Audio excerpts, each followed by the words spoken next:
স্ত্রীর আয়কর নথিতে লন্ডনে থাকা সম্পদের তথ্য গোপন করে মাঠ দাপিয়ে বেড়াচ্ছেন পঞ্চগড় ১ আসনের বিএনপি প্রার্থী ব্যারিস্টার নওশাদ জমির। কমিশনে দেয়া হলফনামায় লন্ডনে স্ত্রীর পৌনে ২ লাখ পাউন্ডের ফ্ল্যাট থাকার কথা উল্লেখ করেছেন তিনি, কিন্তু দেখাননি দেশের আয়কর নথিতে। এছাড়া লন্ডনে আইন পেশায় নিয়োজিত থাকলেও সেই আয়ও দেখাননি সোনিয়া জামান খান।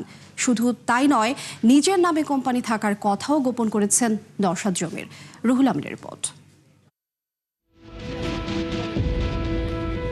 সংসদ নির্বাচনে পঞ্চগড় ১ আসনে লড়ছেন বিএনপির আন্তর্জাতিক বিষয়ক সম্পাদক ব্যারিস্টার নওশাদ জমির।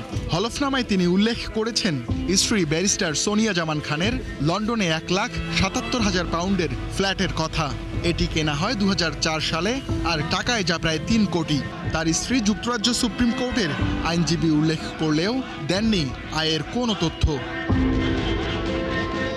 হলফনামার এসব তথ্য যাচাই করেছে ৭১। এজন্য নথি সংগ্রহ করা হয় নির্বাচন কমিশন সহ ২টি সরকারি দপ্তর থেকে, যাতে ধরা পড়েছে ব্যাপক গরমিল।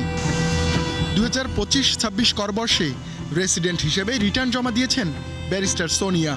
তাতে লন্ডনের ফ্ল্যাটের কোনো উল্লেখ নেই বিদেশে আয়ের কোনো তথ্য। তবে সেই ফ্ল্যাটের বিস্তারিত উদ্ধার করেছে ৭১। অনুসন্ধানে জানা যায় ৭৩২ বর্গফুটের ফ্ল্যাটটি টাওয়ার হ্যামলেটসের এভারফেল্ডি এলাকায় অবস্থিত, যার বর্তমান বাজার মূল্য ৪,১৮,০০০ পাউন্ড, টাকায় প্রায় ৭ কোটি। একটি কোম্পানির নিবন্ধনও আছে এই ঠিকানায়। এ বিষয়ে ব্যারিস্টার সোনিয়ার বক্তব্য জানতে ধানমন্ডির চেম্বারে গিয়ে দেখা মেলেনি। সুপ্রিম কোর্টের চেম্বারে হাজির হলে সটকে পড়েন তিনি। অনুসন্ধান বলছে সোনিয়া জামান খান বাংলাদেশি বংশোদ্ভূত ব্রিটিশ নাগরিক। দেশটিতে জেন্স লেজিস লিমিটেড নামে একটি চেম্বারও আছে তার। অ্যাবাট রোড লন্ডনের ঠিকানায় কোম্পানিটি নিবন্ধন পায় গত মে মাসে। এর আগে আরেকটি কোম্পানির পরিচালক ছিলেন ব্যারিস্টার সোনিয়া।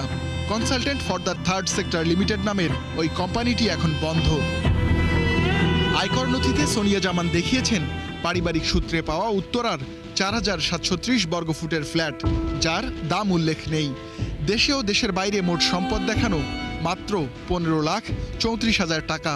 ব্যারিস্টার সোনিয়া গত বছর আয় দেখান মাত্র ৪,৮০,০০০।